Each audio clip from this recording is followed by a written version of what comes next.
If you have a small following, a micro following, less than 10,000 followers, you, my friend, are still eligible to get a brand deal. That's why I'm excited to talk to Gwen Lane today. She's going to walk us through all of the details and more. Let's get into it.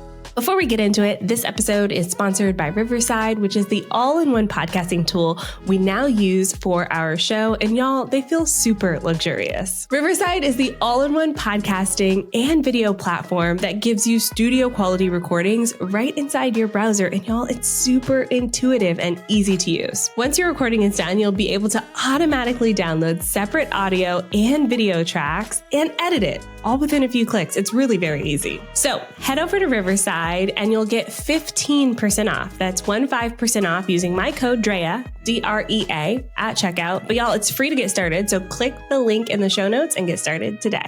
Gwen Lane, founder of CREATORIZE, welcome to the show. Hey, Andrea, so great to see you. I am so excited to pick your brain all about being a content creator, especially with your vast history of working in digital marketing, the past brands that you've sold, and the brands that you work with today, like super big names, Disney, Target, Starbucks, just a few casual brands. But I know that you really are leaning into the content creator space. Can you define for us, who is a content creator? Yeah, so I think that's what people overcomplicate. And content creator to me is anyone who creates content online in an intentional way to serve their audience. And the big thing that people think that they need to have is a large following. When they think of content creators, they think influencers, millions of followers, Kardashian level. And there are some of us out there that don't have millions of followers and are still creating profitable businesses by creating content online. Yes. I don't know if I've ever told this story on the podcast before, but I was a fashion blogger back in the day, Simply Fashion TV. I would do budget fashion. And I worked with brands like Macy's, Steve Madden, Goodwill, Giant Tiger here in Canada. And y'all, I think I had 2,000 YouTube subscribers. I didn't have a massive following. And I still was able to get brand deals from these major brands just by creating content. So is definitely possible with the smaller brand. And I think it's a growing industry, right? Talk to us about how much it's grown over the past couple of years. Yeah, it is growing exponentially. So I started in 2015. So it's been a long time. This was before TikTok existed, Instagram existed. And really it kind of boils down to the origin of celebrity endorsements, right? If you think about Serena Williams only wears Nike, and then Roger Federer wears Rolex. These are what the origin of those brand deals were. And what happened is you don't need to be a celebrity anymore, because now with the rise of, I think it was mommy bloggers first, and then it became YouTubers, and then Instagrammers, and then TikTokers, and now podcasters. And really the platform doesn't matter. It's just about people who have an audience. They talk about a certain topic, like you said, fashion blogging. My first brand was lifestyle and travel in Los Angeles. That was the LA Girl was my first brand. And I talked about things like fitness and hiking. And I created this audience that it wasn't about me being a celebrity or having a ton of followers. It was about sharing valuable information and then working with amazing brands that I was already using, I was already buying. And they were, paying me to actually feature them as if, they're an ad in my channel. And so I think that's what happened with influencer marketing and the creator economy, which is now the new word for it. It used to be influencer marketing and now a creator economy, is the democratization of entertainment. So it's no longer about Fox or ABC or Disney and Hulu and Netflix. Now it's you have a YouTube channel, you have an email newsletter, you have a podcast, and you can run ads to sustain that business. And there are millions of creators. I think about 2 million creators are out there right now making a full-time income as a content creator. Oh my gosh. It's so wild how much this has changed. So I was talking to my nephew recently.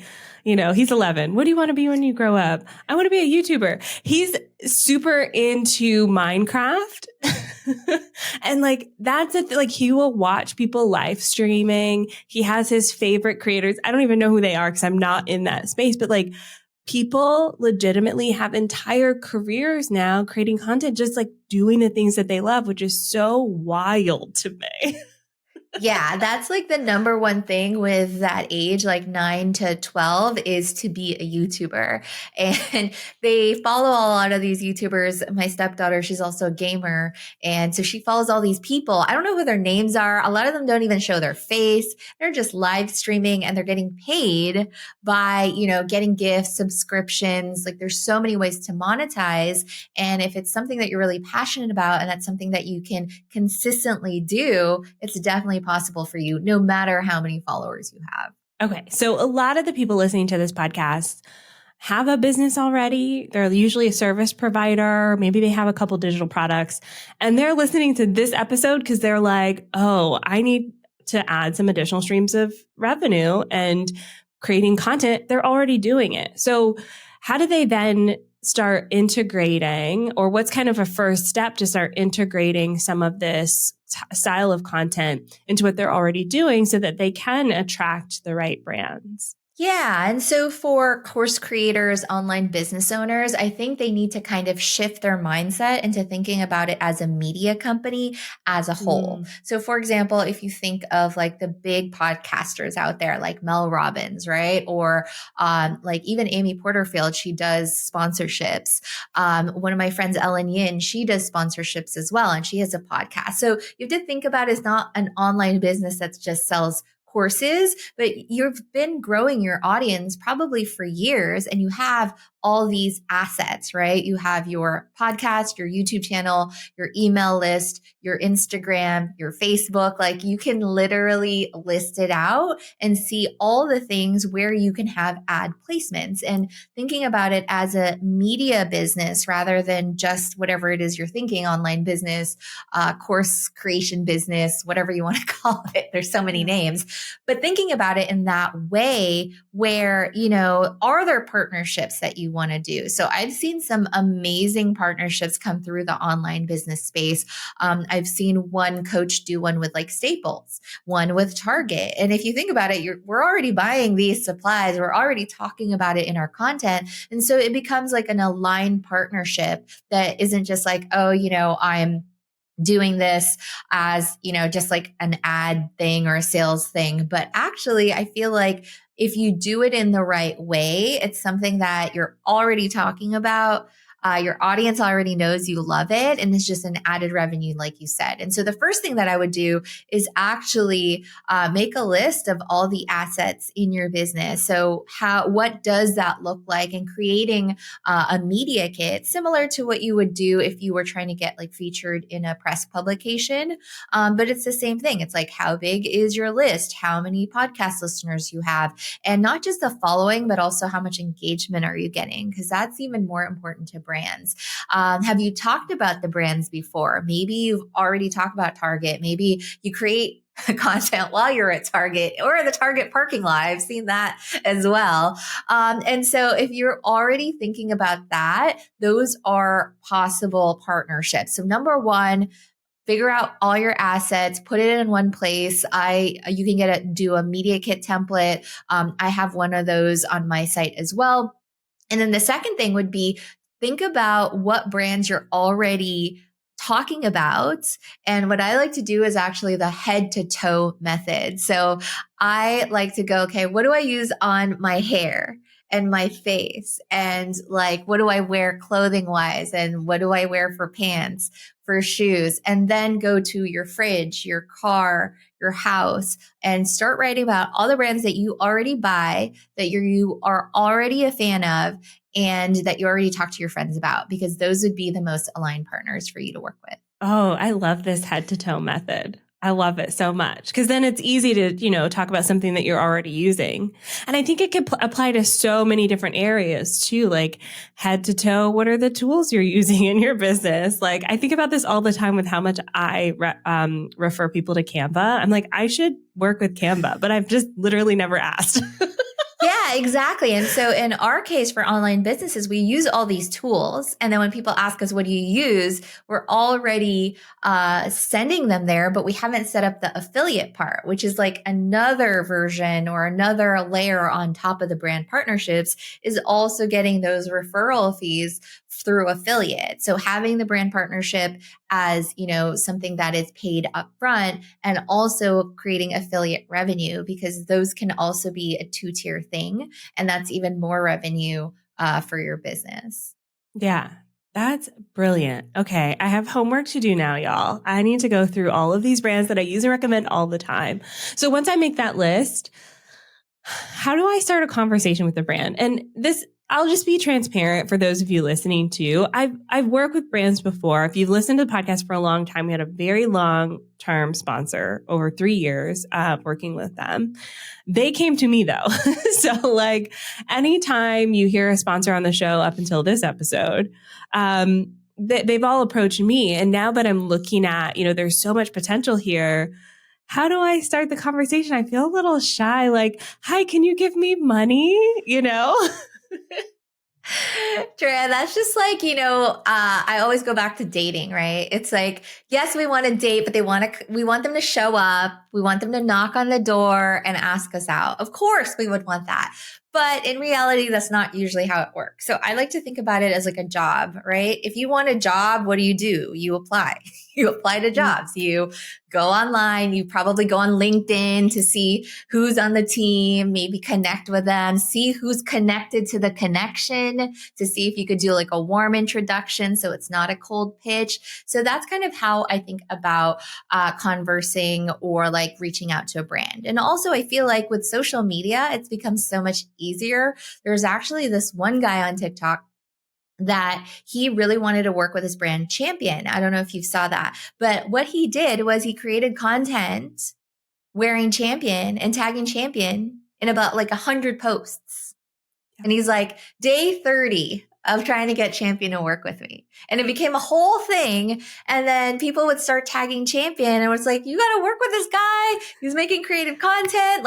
And so if you really want them to be, to notice you and to come to you, you could do that where you're creating content about the brand. You're already tagging them. You're featuring them. Someone's going to notice. And what a lot of these big brands have is someone on the marketing team is a social media manager. They're probably meeting weekly, monthly, quarterly. I came from the marketing background, so I know all these things. We paid a lot of money for software and data analytics to see who were our top fans, who were super fans.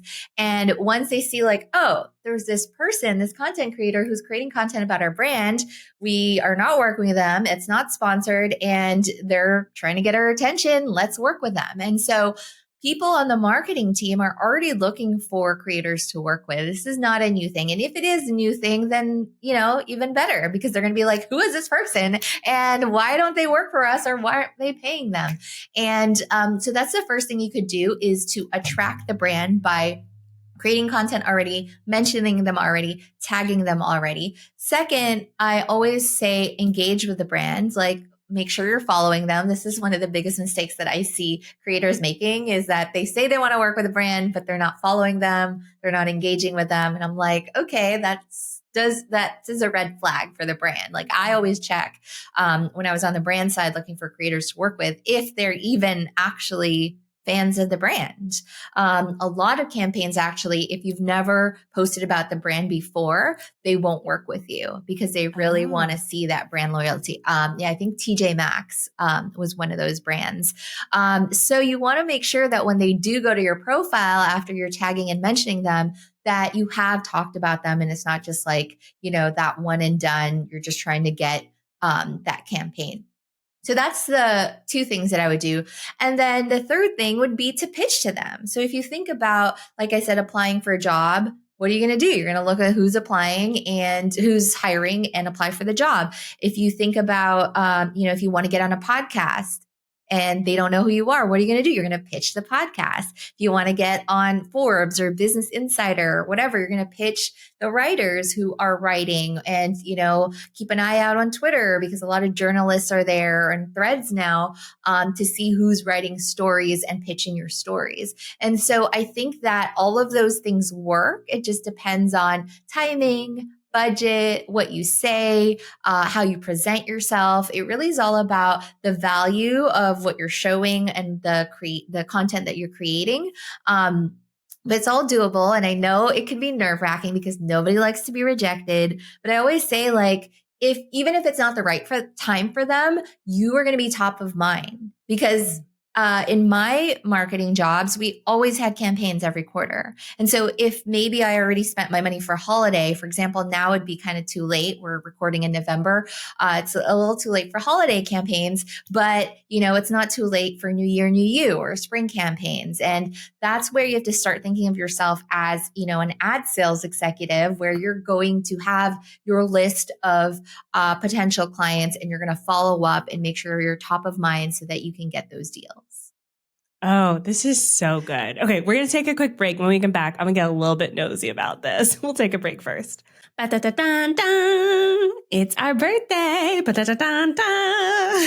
And I'm hosting a birthday party. So OnlineDrea is celebrating 10 years of business. I cannot believe I started this business in March 2014. And here we are 10 years later with this birthday celebration. I am doing a 10-day super sale. And I'm not talking about like a little 10% off here, a little 20% off there. No, ma'am. We are doing 50% off select of offers throughout this 10-day birthday sale. But the catch, the kicker, is you have to be signed up to our email list to get the offers that are coming out every day. So you can sign up by going to onlinedrea.com/birthday. So onlinedrea.com/birthday. Sign up, put your little email address in there, and then every day of the sale, I'm going to email you what's on sale for that day. And you only have 24 hours to grab that offer, and away you go. Away you go. So if you're ready to celebrate our birthday with us, come to our fab fiesta and let's have fun. Let's have a party. I'll see you there. We're back.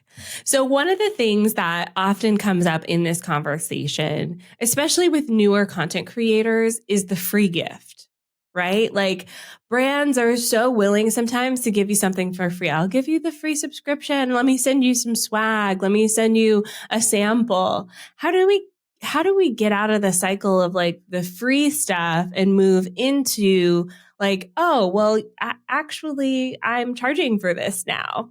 So there's a lot of ways you can look at it. So I did free stuff all the time when I first began. Why? Because it's fun. When you think free stuff, great. Like, I would get invited to all these cool events, and then I would get stuff in the mail. And then even on TikTok or YouTube, you see the unboxing of the PR stuff, and you're like, great. And now you're stuck with 50 boxes of products that I haven't even used, and $0 in the bank. And here I am, like, filming all these unboxing and doing hours on editing. And then you realize, oh, wait, like, free is not free, because literally it's spending your time and your resources. You could be outside playing with your dog or your kids, and you're inside filming for free. So I think it's more of like a per person boundary, where you start to say, oh, I can't do this for free anymore. For people who are just starting out, it might be good if you feel okay doing it. Some people feel great doing it. Some people don't. And then there's people in between that are like, okay, I'm going to work for them for free to just get my foot in the door, like an internship. And then I'm going to say, hey, I usually charge for the first one. I'll work for a sample. And then after that, we need to discuss a deal. Here are my usual rates. I like to go in already with payment, but that's just me because I've been doing this for so long. I have worked with some of my students who started free and then it became a paid deal. So that works too. I feel like there is no right answer. It really depends on the brand. It depends on how much, right? One of my clients, she got like a free washer and dryer. So it's kind of like, okay, would you do that for free? Maybe. I'm available for that one. One of my sponsored trips, I got an international sponsored trip. So would you do that with like airfare, 5-star hotel, all the meals, massages? So is that free? So it really is more of like a personal decision on what you're willing to accept and what you're willing to be like, okay, I'll take the washer and dryer. That's better than getting like a $300 payment, right? So It really depends on you, your experience, who the brand is. I'm more strict with my payments on like the bigger brands because I know they have a budget. But let's say like it's a mom and pop Etsy shop that, sells 2 things and they're just trying to get their name out there. I don't say no. I call it more pro bono work, right? If you think about lawyers, they have, 1 to 2 clients a month. They take on pro bono for volunteer work, right? And they're not expecting those people to pay. And so you could be like, oh, I'll do a pro bono partnership with like a smaller brand that is making less than, $50,000 a year. So that could be something that you do on the side for fun. And it's fun to partner with, let's say women-owned brands or BIPOC brands or something like that, where they probably can't pay you a $5,000 partnership or something like that. So let's say you have been getting lots of free stuff, and now you're ready to like take that leap to like paid only. So the first thing is really that shift in mindset of like, okay, boundary drawn, and everything moving forward is paid. And everyone who is not able to pay can come back when they have the budget. And I can't tell you how many times they've come back with a budget because I was willing to say no and walk away. It's like when you're bargaining, right? At the farmer's market and you're like, no, I'm going to walk away. So it's like poker a little bit where you kind of just have to be willing to stand stand guard and just know that, okay, I'm not willing to work with this brand who has the money, has the budget for less than X amount. So what I would do is making sure you have your media kit, your rate sheet, your rate card with your prices. I like to do packages versus like one-off posts. And you are just like, if you think about a store, you go in, you don't go into, a Chanel store, Gucci store with no budget. You go in there knowing you're going to spend some money, right?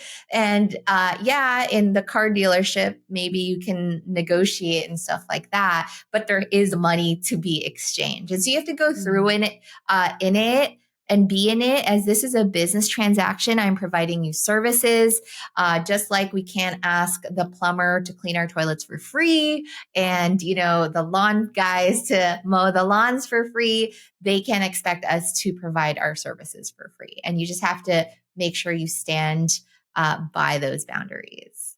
Yeah. Oh, I like the poker analogy too, because I'm not really good at poker. Like the poker face. I'm always like, ooh, I got some good cards. And people are like, Andrea, your face. So I feel like there is something to it where once you make those boundaries, then it's really easier for me, at least, to like stick by them. Whereas if I don't have, some of my rates, like even an idea of my rates, then I'm just kind of like winging it. And if I'm winging it, I'm probably going to get convinced to do something for free. Right. And so having those boundaries is so, so good. I want to shift gears a little bit because I am so nosy about you. Okay, so you've jumped 2 feet into the world of AI, artificial intelligence. I want to hear about this leap because you built a custom AI tool. Okay, start me from the beginning. How did you get into this in the first place?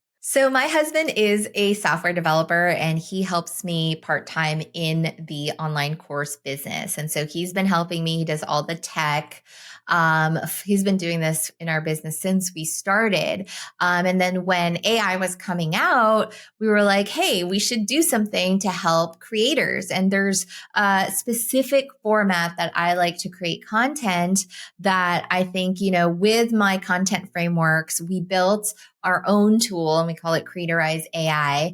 And we built our own tool built on ChatGPT. And what we did is we created these frameworks based on how I create and how I teach my students how to create content online. So things that we could do is like idea generation. And so I make sure that, I write the prompts for you. So you're not, I think that's a problem right now is like, it's hard to engineer prompts. And that's the thing. It's a whole skill set. Like, don't feel bad that you don't know what to tell that AI to do.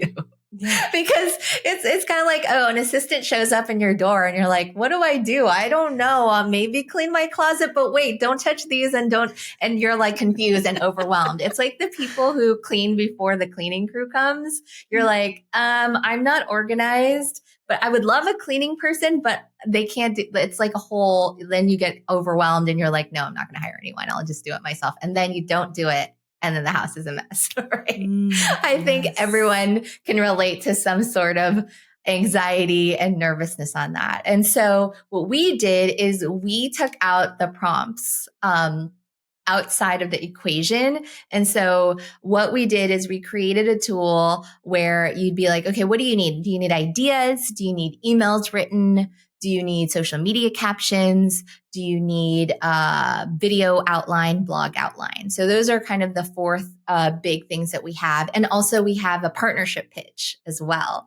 And so what we did is we engineered the prompt ourselves. And so specifically for content creators. So for example, you need ideas for, YouTube videos for the next 3 months. And so we made sure that we created those prompts that are already SEO friendly. They're already keyword rich, and they give you those ideas without you having to type anything in. So it's all drop down menu. So what channel is it for?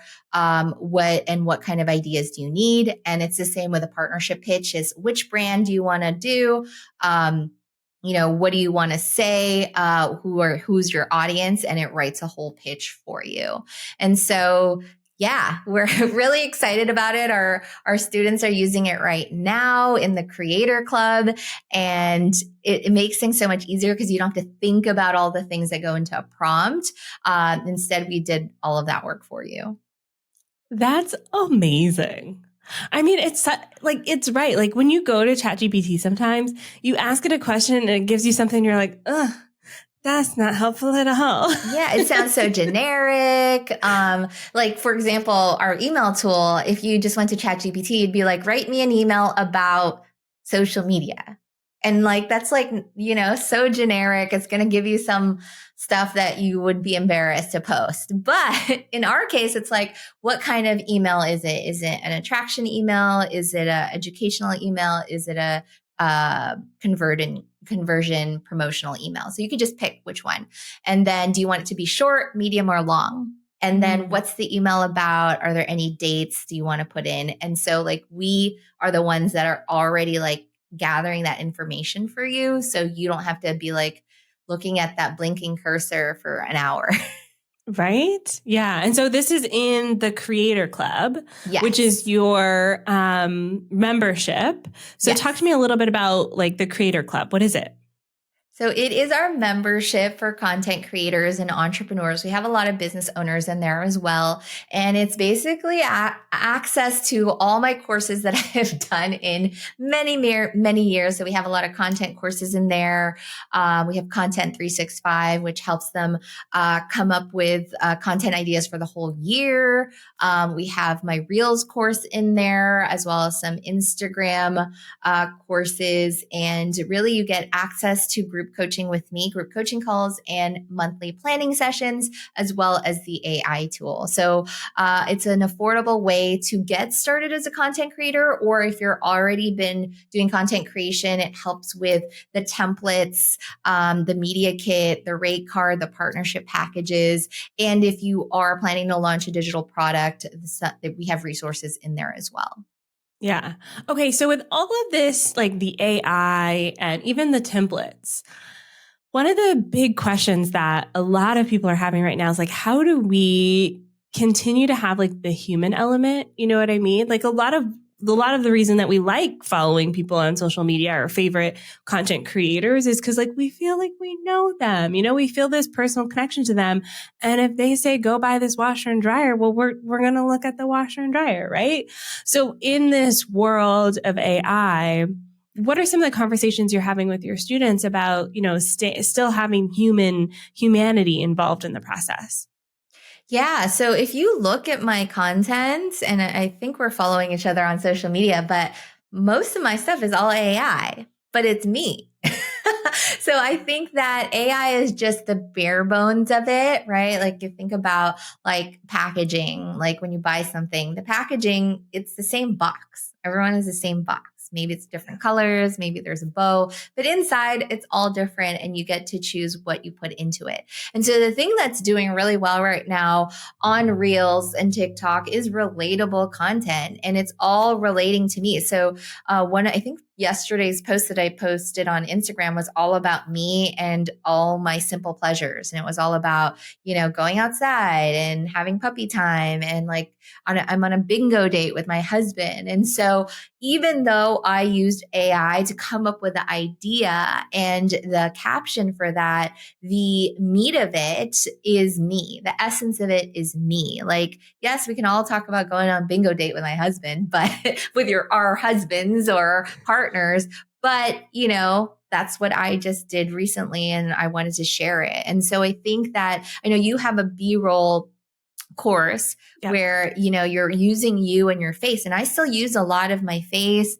Sometimes I use Canva templates with quotes and stuff. That's like filler content if I don't want to put stuff on there, but I want to post more. And so I think there's no shortage of adding the human element. And the thing that I see is that those actually perform 10 times better than the ones that don't have that just have the generic quote. Yes, people share it, but people comment and always like reach out, or we get sales when I have random B-rolls of me and my family in the apple orchard, or me carving pumpkins and me with my dog.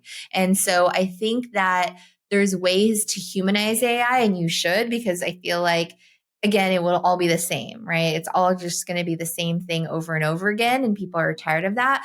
But if you are making sure that you are adding your personal story, if you are putting your face on it, then it's not going to be like anyone else's. Yeah. Oh, see, this is the brilliant part of it, because you use it for the ideas, use it for the caption. It's still you, right? Mm-hmm. It didn't tell you bingo specifically, or maybe it did. No, it didn't tell you bingo. It was just like, so film your simple pleasures, or maybe you already had them filmed. Mm-hmm.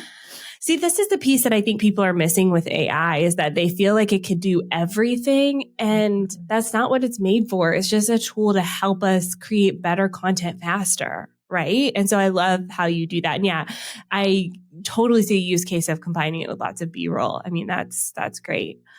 Okay. So my last question for you is just something that happened right before we recorded this. Were you recording B-roll? Cause y'all, right before, Gwen went and pressed play on something, and I was like, oh, I'm going to ask you about that on the show. So is that B-roll? Yes. So I record pretty much everything. I record, you know, me training my dog. I record me making dog treats in my kitchen. I record every interview. Why? Because it's all content, and I don't have to create content and film the B-roll because I already have it. So right now I have like, you know, how many minutes, 30 minutes of me talking on camera. And I could either use this with a voice or just as a background B-roll. And I have tons and tons where I'm literally, one of my ongoing projects is cleaning my B-roll closet because I have so much video and I'm trying to organize it to like add a sound, or is it a voice? Am I outside? Am I inside? So then I have like this whole thing. So I could just take a B-roll, put some text on it, and that's the post. Right? It doesn't have to be any more complicated than that. And I think that's how people get stuck is it can be complicated. You can do that, but there are also some days where you're just busy and you just need to get something out there and you just want to post something or you have a thought. One thing that I've actually been doing because I love Threads so much is I'm taking that Threads post and putting that text on a B-roll, and that's the reel. And that's the TikTok. And you're done. You're done. And so repurposing is so much fun. And then AI just like multiplies that because you can have AI help you write these posts and help you write these captions. But then again, adding that element of it's not going to be the same as anyone else's because your face is on it. Yeah. Oh, that's brilliant. I feel like I need to do that more, like record myself while I'm being interviewed on podcasts. Yeah. It's an extra step, but I need to think about do you have like a second phone because I feel like I need a second device. No, I just have it on my main phone, but I do have a second phone for filming when I'm on my phone because like my actual phone is filming and then I'm like pretend scrolling. That's one of the shot lists, right? Is the phone. So I have my husband's phone and I also have like an old phone to look like I'm on a phone when I'm not. Yeah. I feel like that's it is like I'm always on my phone. And so I never think, but it would be so easy. Anyways. Okay. I'm done. Right. I need to do this. It's on my list. We're already on social media. Yeah. So it would be happening. So I think that would help is to just have like vlog days where you're on a tripod the whole day and your phone is recording on a tripod the whole day and you just mindlessly forget about it and you'll probably get so much content. Okay, new goal. Because honestly, if I'm not in my office, I do struggle to film. But if I had it on a tripod all day, I don't think I'd forget. I'd forget. So I'm going to try it. Just move it with you. I mean, I love those vlogs. Like, I love those vlogs on TikTok. I watch them all the time with just really nice audio, minimalist, and just them doing random things. I like to watch that. Yeah. Yeah. And I feel like it doesn't have to be so stylized. I feel like this is where I get stuck is like some of those like, come spend a day with me. It's like they clearly like, especially the ones where they're walking into a building. So they're walking into Target. So my brain instantly starts breaking it down. And I'm like, okay, so they went into Target, they put their phone there and then they walked out of Target and then they walked back in again and they got their phone. I was like, I can't do that. I can't do that. But if I'm just filming what I'm doing anyways, that feels a little bit more approachable for me. Yeah. And like some of the content that I see is actually them just have their phone and like filming snippets and it's like 3 to 5 seconds and they don't say anything. They're not on camera and then they do the voiceover after. And I think those are super engaging. Like I went to the store, I did this, I bought this. What do you guys think of this? And then I checked out and that's it. And I was like, wait, why didn't I have my phone on me? I feel like I should have that GoPro like chest thing and just have it on my chest the whole time. Right? The GoPro or even like strapped to the forehead. You know, some people do that. That would be funny. Yeah. That would be funny. Yeah, that would be silly. I love this. I love this conversation so much. And I know everyone listening is like, okay, I'm ready to get started with all of this. And you have a free guide that helps us go from collabs to paid brand deals. Can you tell us a little bit more about that? Yeah, so I've basically put my top tips in this PDF. It's called Collab to Campaign. It's all the steps that I took to go from getting like free stuff, PR packages to actually getting paid campaigns. And I'll talk more about, media kits, rate cards, and all of that stuff in there, as well as information on the Creator Club. Oh, I love that. So I'll put that link in the show notes. Y'all can find that and all the links to connect with Gwen at OnlineDrea.com/301. So 301. That's today's episode. You'll get all of the links. Gwen, thank you so much for being on the show. Thank you so much. It was so much fun. Yes. And thank you, dear listener, for tuning in to another episode of the Savvy Social Podcast. Leave us a 5-star rating. Apple Podcasts, Spotify really helps keep us in that top 100 spot in the marketing charts, all because of you and your support. I'll be back at you soon with another episode. I'll see you then. Bye for now.